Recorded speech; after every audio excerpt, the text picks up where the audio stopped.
Well, You know, listen, I'm delighted to have you as a guest. I assure you that this podcast will be pretty concise, unlike the line of roofers that appears after a hailstorm. man, no doubt. No doubt at all. I love that picture behind you. Can you see the mindset is everything? Yeah, I like that a lot. I It's so appreciate true though, man. it really is, man. It's if you have a great mindset and you open your mind on perspectives in life, and that's everything, business, personal, Yep. you're gonna prevail.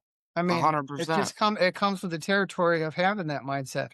Yep. Yeah, and it's really one of those where I mean there's always going to be negative things going on, but there's also always going to be positive things going on. And so wherever that focus goes, that energy is going to flow. And I mean, if I want to focus on all the negative things going on in the world and stuff, then I'm not going to have a positive outlook on life. But that negativity, it feeds off to other people and Yeah. they can feel that negative energy and the reciprocate is the same. So you can feel that negative energy of folks like that. I Yep. mean, especially in our business, you see it all the time. That scenario storm hits within hours, you get an army of individuals pounding on doors and it may seem amusing and at times, but simultaneously, man, it's a frustrating aspect of our industry. I mean, some of these outfits, they're massive roofing companies, public adjusting firms, whatever. They've got 20 guys on the street pounding on doors. So you show up to a potential client's home, 15, 20 people have already knocked on the door. And that's why I feel like, focusing on networking and developing a book of business and just becoming the go-to person in your market is the way to go. I mean, I do think that going heavy door to door, for your first couple of months to get stuff rolling is great, but it blows my mind these guys that just stick to the doors. But some people love it and it works well for them and people can make an absolute killing. But again, it comes down to mindset on door to door too, because if you can really just have selective memory and just take a no as, okay, they're really not lashing out at me. I'm just the Yeah, 30th guy to knock on their door in right. 2 weeks. They're tired of people knocking on their door. Imagine, if it's your home and a storm hit and you've got 5 people knocking on your door. Yep. That's already annoying. Right. Imagine if it's 20, 25 people. You're like, what the F? Right. Leave me Yep. alone. But provide listeners with some context. Show Josh Anton. I dedicated the last 12 years in the insurance restoration field, collaborating closely with roofing restoration companies across the nation. I hold a license as a PA in 4 states, enabling me to witness firsthand the interplay between storm damage, claims, insurance negotiations, and roofing projects. So today, I'm honored to welcome one of our first guests, Taylor J. Ammons, president of Paragon Roofing. Your journey is a very remarkable transformation spanning from that sales to roofing entrepreneurship, in just 4 years into Nashville's most rapidly growing companies, man. That's awesome. We're plugging away, man. I'm grateful to be here. Thank you so much for the invite. And, just if anything that I say can provide a little bit of value or make somebody smile today, then we'll call it a win, man. You already have, my friend. Let's go. So, a couple things I wanted to go on and start with your journey. We talked about automotive sales to roofing. It's a very significant shift. I mean, what was a pivotal moment that compelled you to make this bold move?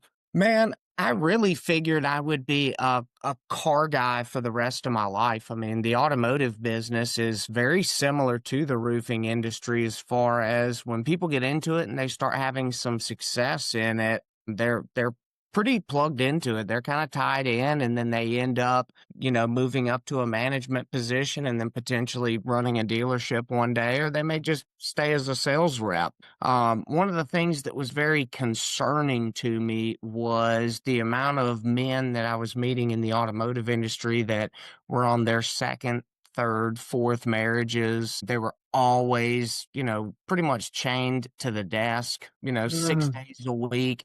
And then there was a lot of times where we were working 7 days straight, 12 hours a day. And I met a guy and he saw me in my car gear and he gave me a business card and he was like, "Hey man, I own a roofing company." And this was when I was in Georgia. And he was like, "Hey, I own a roofing company. And if you ever want to hear how you could be successful in roofing, car guys do really well in the industry. So would love to talk to you." And I just kind of blew it off, threw it in my car door. And Sure. then I had a slow month, and I thought back to a time in my late teens where somebody had told me that you can always turn down the job, but never turn down an opportunity to do an interview. And so I went ahead and called him and said, "Hey, I would be interested in hearing a little bit more about what this is all about." And so we went and sat down, and their focus was storm restoration work Hmm. and helping customers through the insurance process. And when he laid everything out to me, in my head, I was like, we're not really selling anything, are we? I was like, we're more just, providing a service to somebody. And then if they want to work with us, wonderful. I mean, yeah, you've got retail roofing sales, but I feel like there's a massive difference between being an insurance restoration professional and being a retail roofing salesperson. And I think that there's ways that you can wear both of those hats, but I went ahead and dove in head first. And immediately, the guy that I was working for was just like, "Hey, here's a ladder. Here's some business cards. Here's a t shirt. Go sell roofs." And so I'm like, I don't know what that means. I don't even know how we go do this. And so I just got onto YouTube and came across a guy that's actually a good friend today, Adam Bensman, and started watching a lot of his videos and just tried it out. I had nothing to lose. So I was just knocking on doors and landing inspections. And I'll never forget the first one I landed was a lady from church, and she came out, let me do an inspection, and she had wind damage, a bunch of 3-tab shingles missing on her roof. And so she went ahead, got the claim going. I met the adjuster out there. And when he was walking up to me, he had a piece of paper in his hand with a diagram of the roof with a whole bunch of X's all over the roof. Yeah. Oh, Walked up and he was like, he said, "Hey, ma'am," he said, "these are all the shingles that were damaged last time we were out here when we bought this roof. But let's go up and check it out anyways." well, And here we go. my heart just fell, and so I said, "Man, I'm brand new." And he said, "I figured you had to be." And so I just started picking his brain, and I've just always wanted to be a sponge, man. I wanna continue to learn. The second you feel like you know it all, you're done. And so I've always wanted to continue growing, learning, surrounding myself with people that are doing better than me so that I can always be motivated to level up, man. And so that's ultimately how I got into the industry. But never figured that I would have my own company. But after moving up to Nashville, I started working with a company that was pretty big in the area. And I didn't like how some of these bigger companies will have an amazing sales process on the front end, but then when it comes to production, they just have the supply house drop materials and then they have a crew show up and it's just kind of the Wild West. So I So started. it's usually a sub number six for these companies that they, Yeah, they just don't have enough labor. So they're yeah. hiring the sub crews that, their install is just not good, Yep. So Yeah, I mean, not at all. And then I was making a certain commitment to the client, and then I started just having to manage my own jobs to make sure that we actually upheld our end of the bargain. I finally decided, I was like, man, the only thing I'm not doing is ordering materials. That's the only thing I'm not doing. I should just do my own thing. And I was very wrong because there's a lot that goes into running your own business outside of just ordering materials. And so it's been a whirlwind over the last few years, but I wouldn't have it any other way. I love it. I like your humility aspect of how you go about conducting business. Ultimately, for me, it's every adjustment, every initial inspection. I'm meeting these FAs, these field adjusters, they're all IAs these days. I'm sure Yep. you're well aware of that. Every meeting with that individual, I always get something out of that meeting every Yep. time. Whether it's hail, hurricane, interior damage, water loss, pipe burst, or whatever the peril is, just by learning to open them up and get them talking, you're going to come away with some information. Right. It's going to be more informative than when you walk into the meeting. I mean, listen, there are some folks that just don't want to reciprocate no matter how you Oh try, yeah. but Yeah, what are you going to do, right? you gotta read the room for sure. That's really one of the big things that automotive sales taught me was building rapport and just being able to have a conversation with people and to just treat people like a human. But you also never know what this person has going on. And then also there's a lot of bad roofers out there. There's a lot of bad adjusters out there, and there's a lot of good ones. And so I never take it personal when the adjuster gets out and he's kind of nasty, because I don't know, maybe he had a run in with a roofer the day before that looked a little bit like me and jumped That's his bone. So so I just, so familiar, man. I have the same perspective because you're right. You never know where they're coming from. yeah, First of yeah, all, they could be an IA that has been deployed from, I don't know, let's just say Texas, California, wherever, and they're still in town from Hurricane Milton and yeah, Helene, away from their family, yeah, friends. They've just had enough. They want yeah, to go back home. Or they just got done meeting a knucklehead public adjuster or roofer that is just everything's hail, bruising, blisters are hail and circling shit everywhere. And, you just never know. So yeah, you always have to, for me, I look at the big picture in that regard because you don't know where they're yeah. coming from that day. Or that maybe they didn't get any sleep. I mean, you Right. don't know. Right. Well, and especially, yeah, if it's right after a fresh storm, I mean, he might have just logged into his email and saw where he was assigned 65 claims and he needs to have them done in 2 weeks. This guy, you don't know. And so I always try and have some empathy to those people and just, hey, can I get you anything to drink? And then even I just let them know. And you're probably the same way, Josh.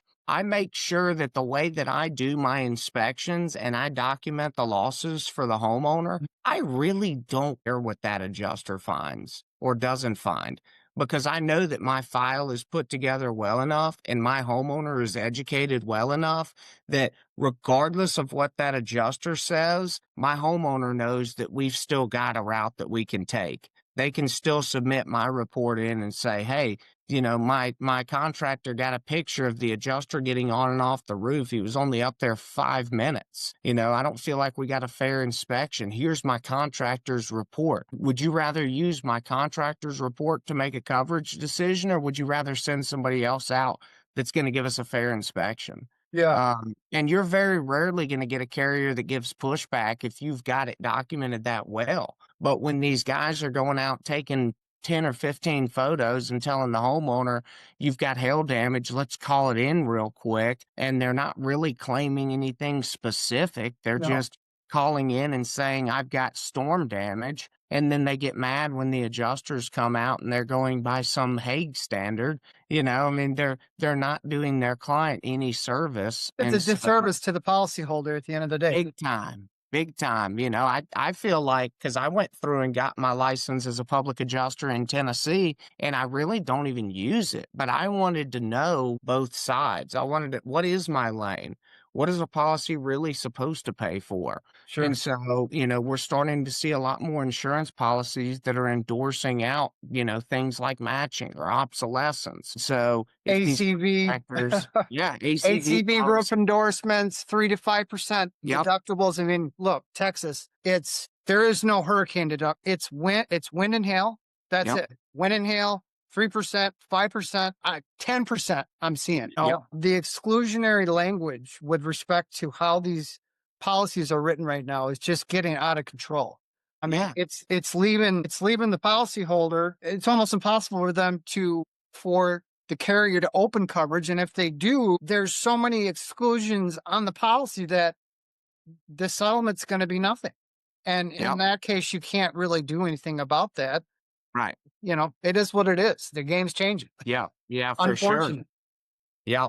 And that's ultimately, I mean, and homeowner involvement is massive now. And so we've gotten to the point in my roofing company now where I pretty much outline, I do my full inspection and I lay out everything. Here's what I found. Here's what I feel like we can do. And then I ask them what level of involvement they are willing to have on this. I said, hey, look, the policy is between you and the insurance company. They don't owe me thing. And Mhm. so if you want to get this done the fastest way possible, you're going to need to be on these folks because the squeaky wheel is going to get the grease. And so if you're willing to be fired up, engaged, and take the lead on this, I'll give you every resource you need to where Sure. this thing should go your way. In the event that it doesn't, I can introduce you to policy experts that can help you take this to the next level if necessary. But if you're a little more apprehensive about that, or you feel like your agent's your best friend and you don't want to put the screws down to get what you've been paying for, Right. maybe you should bring in a policy expert from the beginning and let them take it.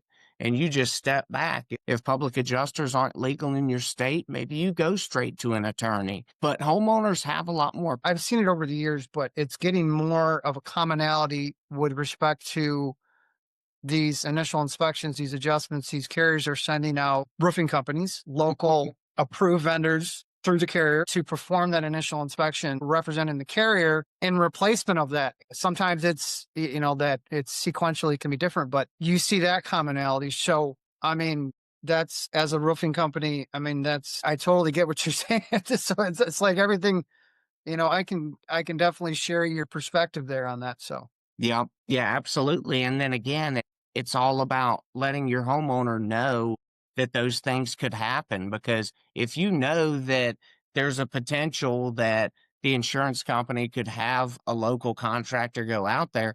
I mean, I'm sure you've had it happen. I've had where my homeowner was like, "Hey, this guy that came out for the insurance company slid me a business card and said he could do the roof for whatever the insurance pays." And then it's one of those where they've definitely crossed a line there, but yeah. if you let your homeowners know that, hey, there's a chance these things could happen, or hey, now that you've got a yard sign out there, be fully aware that somebody's probably going to knock on your door and offer to give you a whole bunch of free stuff if you cancel my contract and sign with them. And as long as you've got that homeowner on your side, chances are they're not going to do it. But if they do flip, let them go. Don't worry about trying to collect a percentage of the claim. You're never going to get it. Let them Mhm. go. They saved you a headache.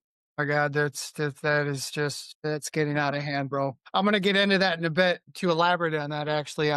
So a few things I wanted to touch on with you, Taylor. Your motto, we deliver exceptional results on the first attempt and consistently maintain a pristine state. I mean, that's so noteworthy. I mean, how do you ensure that's not merely just a platitude? I mean, what So we've got multiple eyes on everything. So after we go through and get the agreement signed with the homeowner and it's getting ready to shift into production, I feel like this is where a lot of companies will drop the ball because, I don't care how great the sales experience was. If you don't follow through on the production of everything, they may not necessarily leave you a bad review, but they're not going to be a raving fan. And so we have everything checklisted out. So when a contract gets signed, there's like a pre-production walkthrough where the guys are going around, where's the material going to go?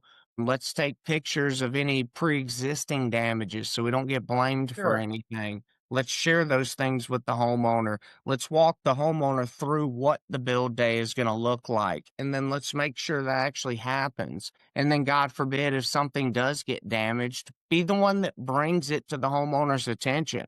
Hey, I hate to say this, Mr. Homeowner, but we actually damaged a section of your gutter during the tear off, but I've already contacted my guys. They're going to be out here in a few days when we get done with the roof. We're going to get that taken care of. Won't cost you anything. Also, God forbid, if you catch a nail in one of your tires, just give me the receipt and I'll get you taken care of. Like it's just trying to go above and beyond to forecast things that could happen, get ahead of them, and let the homeowners know what you're going to do to fix it.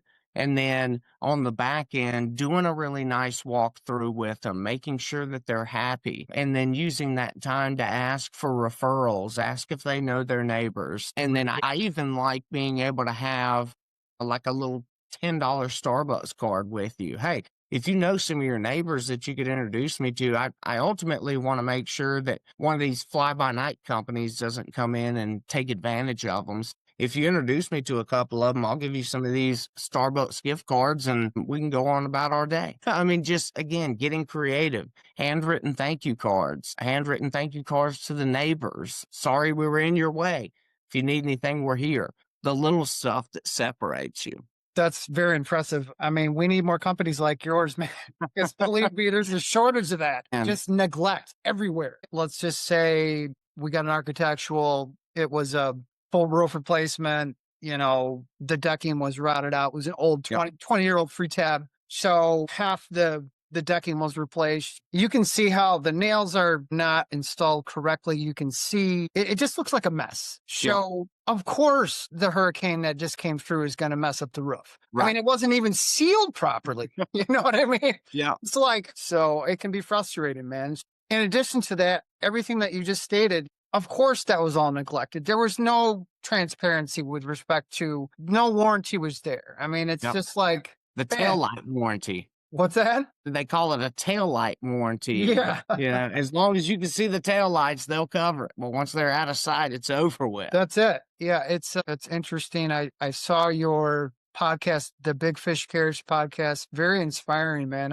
Man, thank you. How did that this transformation must have shaped your leadership style in the present, man? That probably It definitely did, man. It was for the best. I feel like, a lot of people, will have different sort of upbringings and everybody's going to have their own rock bottom. I mean, I've known people that their parents cut off their credit card when they were 20 and it was the worst thing that ever happened and that was their rock bottom and they got their life together.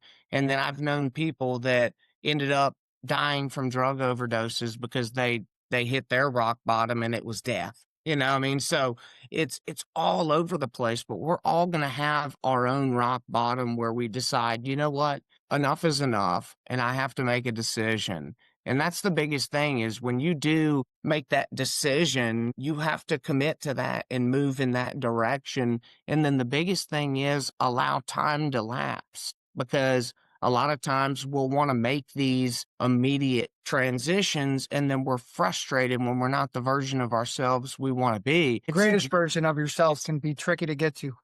Yeah, I mean it's one of those where the beauty really is in the journey, not so much the destination. I mean, the destination is, hopefully heaven, right? And so we need to enjoy 100%. time here on earth and understand that, every obstacle that comes up is just a way to test where we're at in life right now. And we get to blast through that obstacle, or we have a little setback, but then we can sit with that and figure out ways to prevent that from happening again in the future. And so, the biggest thing that I realized, Josh, that I'll share is when you when you're not burying things and you're just putting it out there into the universe and you're saying the thing, whatever it is, whether it's I need help. I don't know what I'm doing. I'm addicted. I'm lost. Like the second you speak that out, it no longer has power over you. Yeah, So the liberation that comes with that is just unreal and understanding that it's okay to feel your emotions. Like it's okay to not be okay, but it's not okay to not be okay alone. Always, definitely. Yeah. have people in your circle, have a Swiss Army knife of people that you can lean on where, hey, when I'm feeling this certain type of way, I need to call this person. Start building that network of people you can lean on because you're going to need it. Life's not easy. Yeah, I can relate to some aspects of your story, man. My own path was not exactly linear either, man. I lived in Chicago for close to 25 years. And during that period, I held various roles. Nightclub promoter, chef for 10 years, and eventually transitioned into roofing sales. I was working out with one of my close friends and, frustrated on a chef deal. And he's like, yeah, we had a hailstorm. Why don't you come check out the business? And, 12 years later, I'm still doing it. But, you know, my overall perspective at the time was, work hard and play hard, and going out all the time on the weekend was the norm. And, sometimes coming home at, 6 a.m., 7 a.m., crazy. So my priorities were not exactly what they are today, but I believe it. I believe it. Ultimately, there's some perks, at one point I generated in a single year, I generated like 300K from Let's go. commercial. All I focused on was commercial hail Okay. claims involving HOAs, apartment complexes, Oh, large. yeah. Was this as a PA This was or as my a preliminary, contractor? well, roofing sales into that Okay. transition into the PA.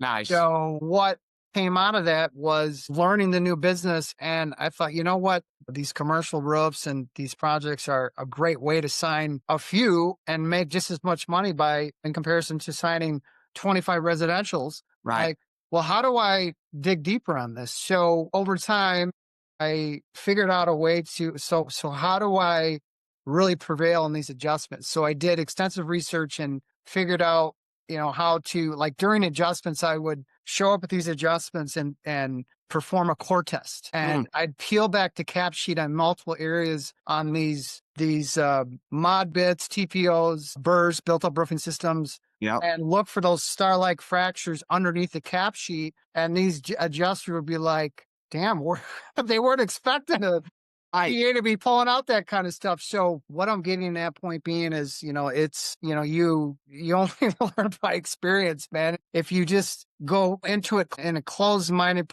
perspective, you're not going to get anywhere. Yeah, that's why I love during adjuster meetings when asking questions. I'll still do it to this day, and I've been doing this years, but I'll be like, "Hey, I'm relatively new to this. What are you looking for? How do you approach a job when you have to do an inspection on it? How do you know if something's hail?" And I'm curious about these things because I want to know, A, does this person have a clue what they're doing? Because if you've been doing this for any amount of time, you can tell when an adjuster starts blowing smoke. You can 100%. start texting your homeowner and be like, "Hey, heads up. Yeah, we've got a good one up here." Or you'll get a guy that's or a gal that's just, very knowledgeable, and you can start asking them questions. And then again, like we talked about at the very beginning of the show, you get the other ones that are very short, very short. And so I had one of those, and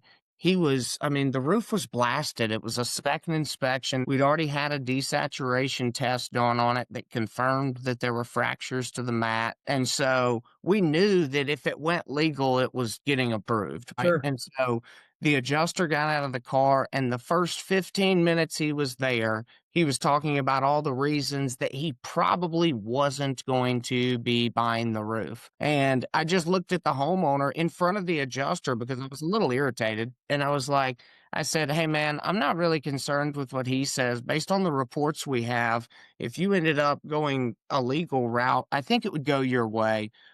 I don't know if I should have said that, but we ended up getting on the roof. And again, the guy's super short, and he's talking about how much. And Sure enough, you saw he definitely displayed that behavior that you yep. anticipated. Yeah, and then but, we're on the roof for probably a half hour, and he's just like he's finding some stuff, and he's marking a little bit, and then I notice he's got a Over marine tattoo. meticulously marking, like taking Yeah, way too much time. man, and I even asked him, I was like, why is this one a good hail hit? And he's like, "Well, you can see this and this and this." And I'm like, "Oh, like this one?" And he's like, "Not That really." granule displacement is here and here. Man, It needs to be here. I'm like, oh my man, God. It's and just, I come on. yeah, I looked at him, I said, "Point at any one of these shingles, and I'll pull it, flip it over, and we'll circle all the breaks to the back of this." I mean, the shingle got hit with 1 3/4 hail for like 12 minutes straight. You, I'm you, like you can "I'll flip a flip it." shingle over and you can rub the back end of a tab and you can feel that divot Man, that it fractured I right through that, right through yeah. the top of the shingle, Ben. Yeah, and then, but I'll be dang, we're 20, 30 minutes into this inspection, and I notice he's got like a Semper Fi tattoo on his arm. And so I just go, "Prior military?" And he was like, "Yep." And then so I started talking about how my dad was military and some of the cool stories he used to say. And we were 5 minutes into that conversation, and all of a sudden the adjuster goes, "Yep. Here, now this is what I'm talking about." And he marks up the whole roof and buys the whole thing, There you go. and All so I right. was, because I'm sitting here grasping at straws, and that was my last ditch effort was I'm like, Yeah. military. And Nice. Nice sure angle, enough, brother. he changed his tune and went through, and we ended up, the best of friends by the end of that adjustment. That's a great story. That's actually pretty clever how you had to essentially, analyze what angle to take, and you took that angle and you prevent. Right. So it's awesome.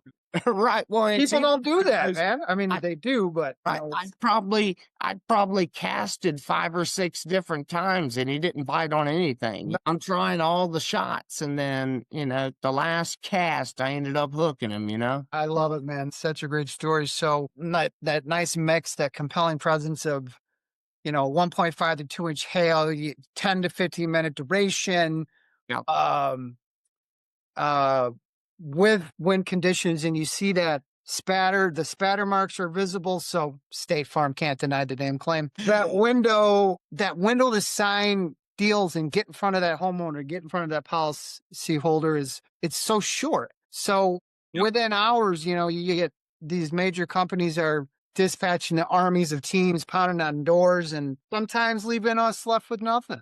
Yep.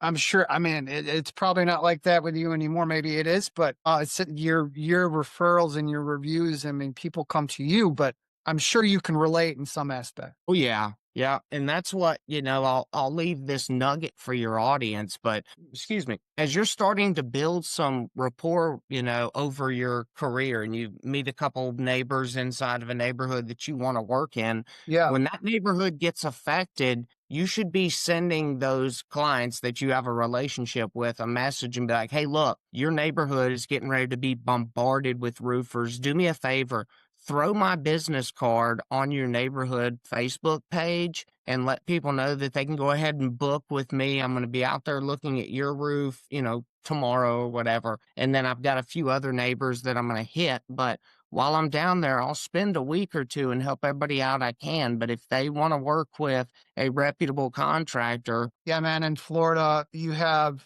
back to that army of folks that are knocking on doors. I'm sure it's similar. It may be similar in Tennessee, but it's roofing companies and public adjusting companies and restoration companies. So you Mhm. get your competition. It's so frustrating sometimes because you just can't compete with some of these companies. Some of these companies are national roofing companies. They've got 300 employees, and you Yeah. just can't keep up with them. But Yeah, it's and that's why I really think that way more companies should be implementing some sort of residential maintenance program. That way you can go door to door to get people signed up into this, and maybe it costs money, maybe it doesn't. If you're a sales rep and your company doesn't want to set up a formal like maintenance program, then just set up your own where, hey, I'm going to come out, I'm going to get a detailed inspection done on your property to document what's currently going on. And what I'm going to do, Mr. Homeowner, is, I've got an app called Company Cam. I'm going to send you a link. And if there's any bad weather coming, I'm going to text you to remind you to go in that link and just hit a real quick perimeter photos around your house. That way sure. we know everything ahead of time. And then after the storm, you can go out, do that same sort of walk around. If you notice that you hear hail, if it's safe to do so, grab it and take pictures of it. Throw the If you freezer. see, yeah, if you see any posts in your neighborhood page, download those out, and then take any pictures of anything at your house, and then call me immediately so that I can come out. We can get some tarping in place, and then also do me a favor, post my business card in your neighborhood page and let your neighbors know if they want to have a reputable company come out and look at their property and avoid potentially linking up with a fly-by-night company. Have them Yeah. go ahead and book me. I'll be out in the neighborhood for the next couple of weeks, and I just want to make sure people aren't taken advantage of, because not every roof is going to be damaged from the storm, but some are. And I want to avoid a meritless claim, and I just want to make sure that you and your neighbors are taken care of by somebody that actually cares. And if you go at it with that type of approach, you'll be very successful. See right there, that's a unique value proposition. It's going to stand out in comparison to other restoration companies, roofing companies. I mean, having that homeowners can be like, okay, this is different. But also the lucidity aspect of it is pretty straightforward and it's impressive. So why would they not go that direction?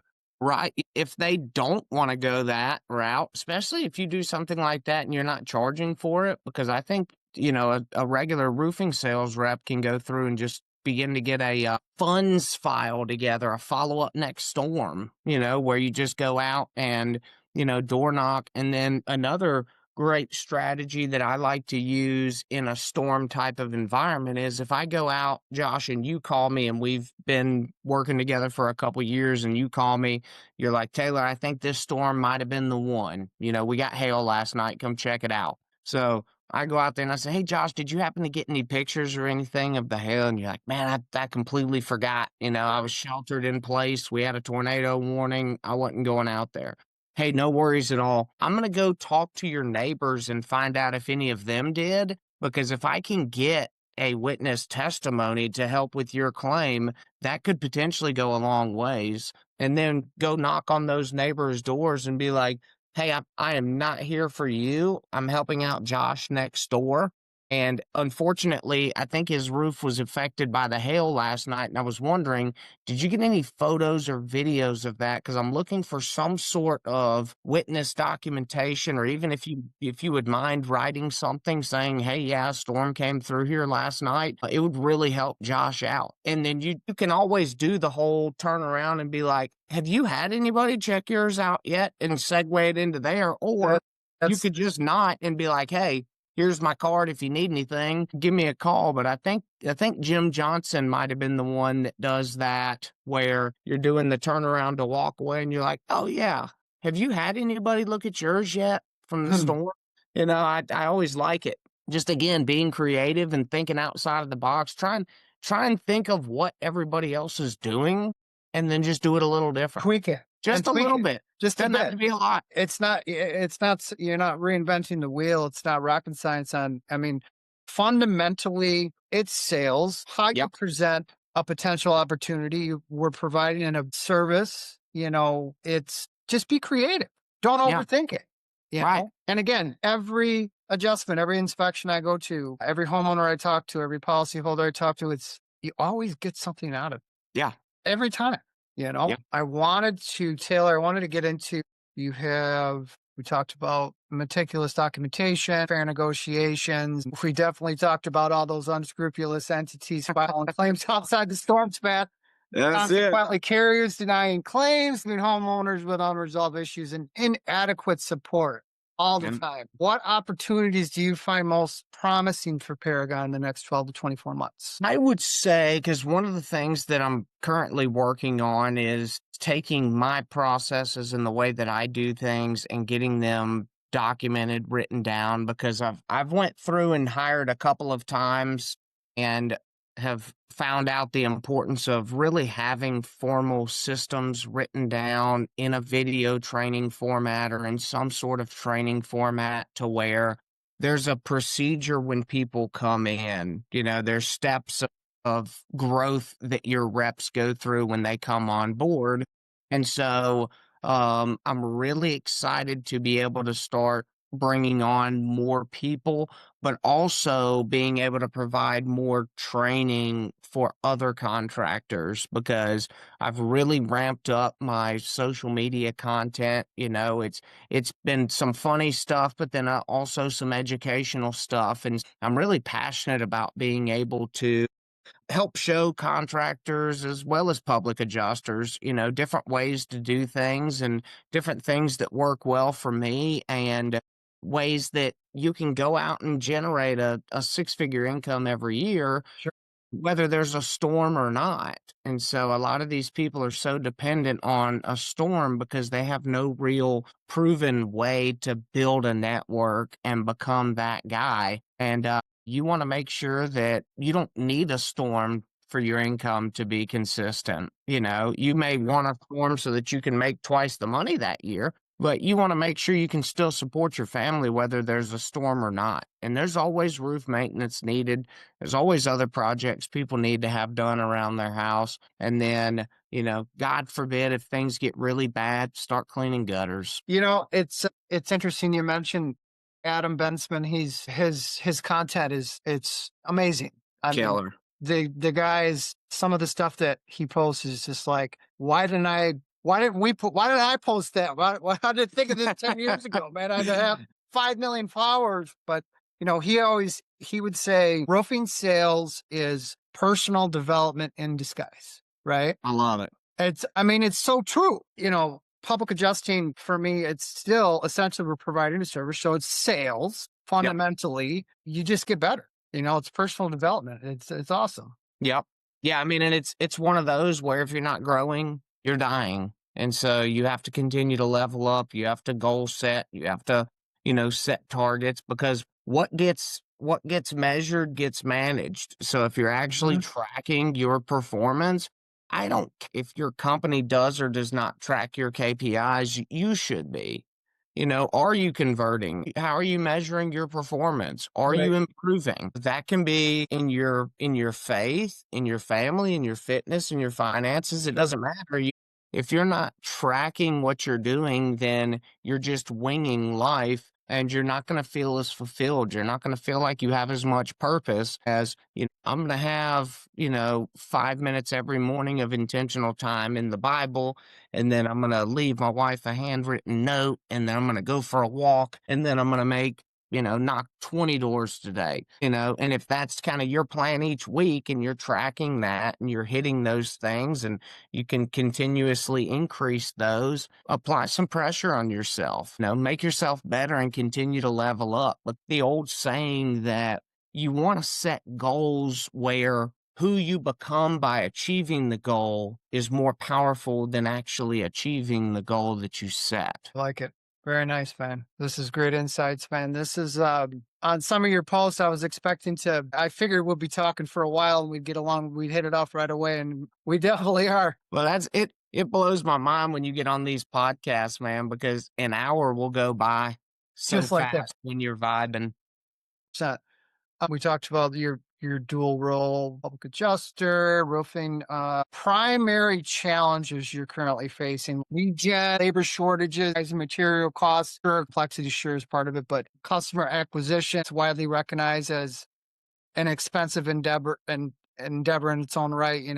Some estimates on Google ads can be 150, 200, but $300. How have you approached marketing strategies? What's proven effective and what's not? I think that's a great question because I think companies can get absolutely burned dumping a whole bunch of money into the internet without a real strategy behind it. But, I've tried all of those things, but the biggest recommendation that I have to people is my buddy Matt Danskin has a company called Restoration Referral System. And I Mhm. don't know if you're familiar with him, but he ultimately trains contractors unique ways to develop relationships with insurance agents because, everybody and their mother will do the business cards and the box of donuts and, hey, I'd love to help your clients. And so he has a really cool, unique approach. And so in my downtime, I'm normally networking with local insurance agents and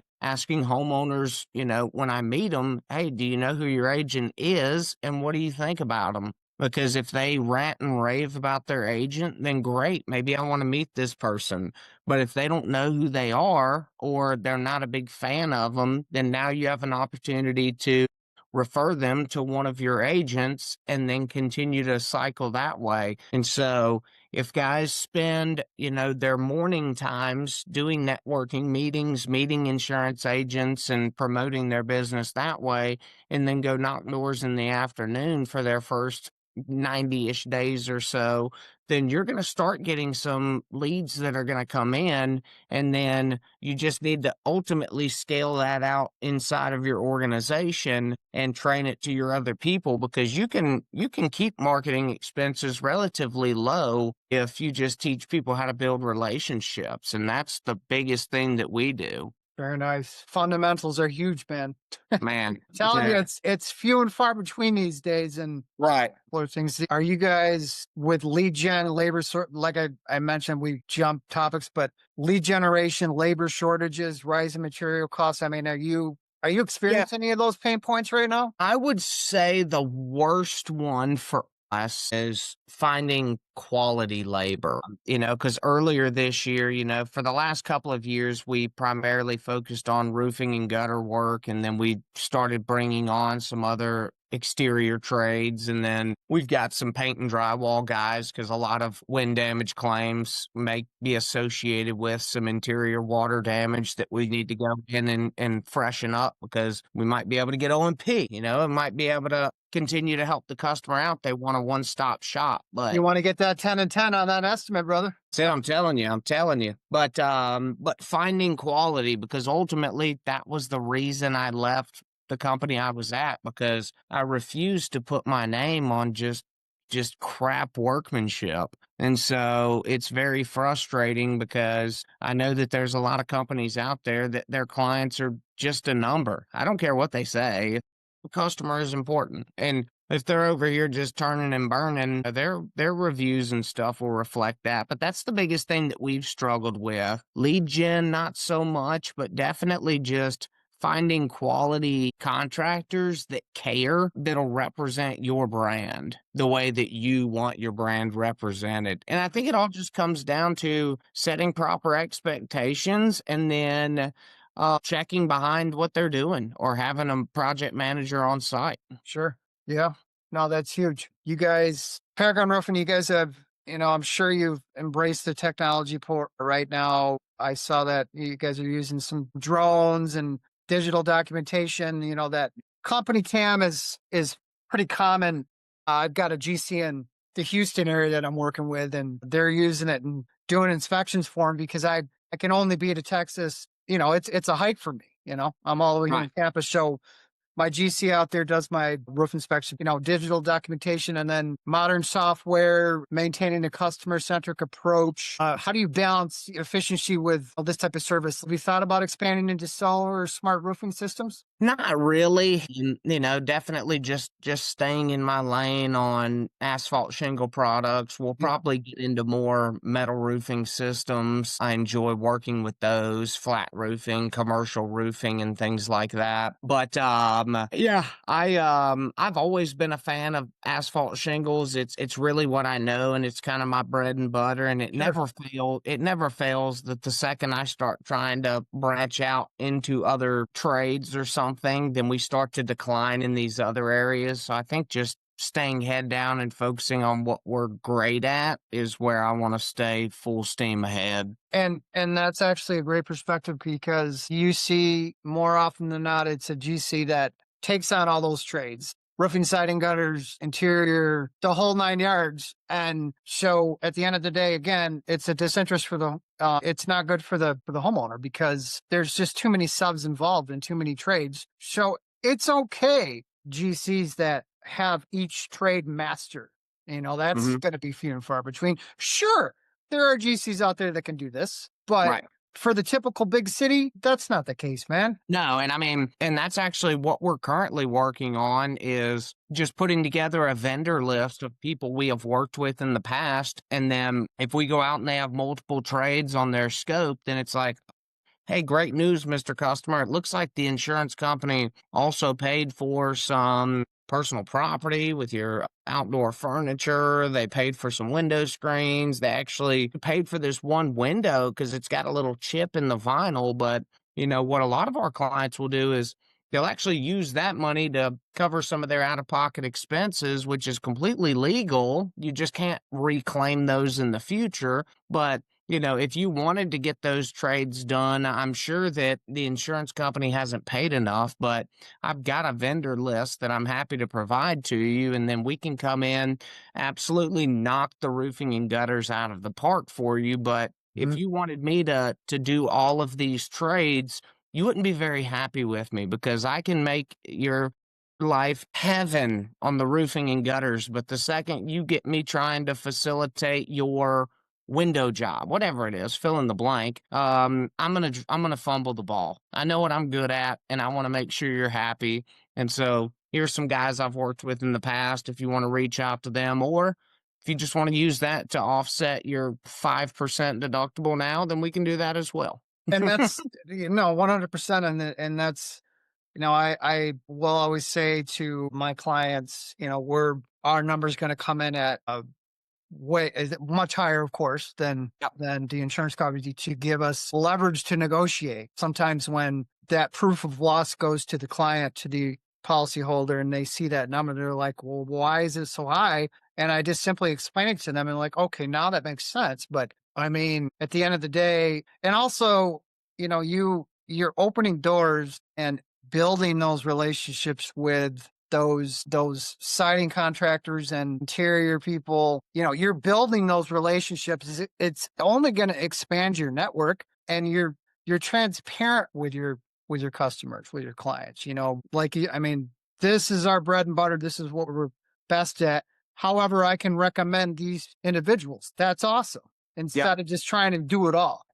I tell you, I see it all the time with GCs. In fact, the GC I work for years is still doing it to this day. And the reviews reflect that. But Yeah. anyway, Yeah. And then it's just, I think the way that we were looking at it was more of a scarcity mindset. I can't say no to these people because if I say that I don't do window screens, they're going to go find somebody else. They might, but if you're going to lose a deal over some window screens, then just grab the stuff at Lowe's and do it during the job. I don't know. But if it's something large, like, hey, Mr. Customer, and you can make it a joke like, hey, look, the insurance company is actually going to, power wash and stain your deck and your fence. That's awesome. The last thing you want is a roofer to do that. So what I'm going to do is I'm going to put that as work not doing. And if you wanted to get that work done, you could. I can even help submit the invoice or the estimate to the insurance company to help you out. Or if you don't want to get it done, you just keep that money. Just keep in mind you wouldn't be able to then reclaim it in the future, but we'll knock out your roofing and gutters. And what color shingle do you want to go with? Just you got to keep it moving. you don't have to harp on it. If you don't No, do it, you you don't. don't do it. Don't overcomplicate it, man. You're gonna Yeah.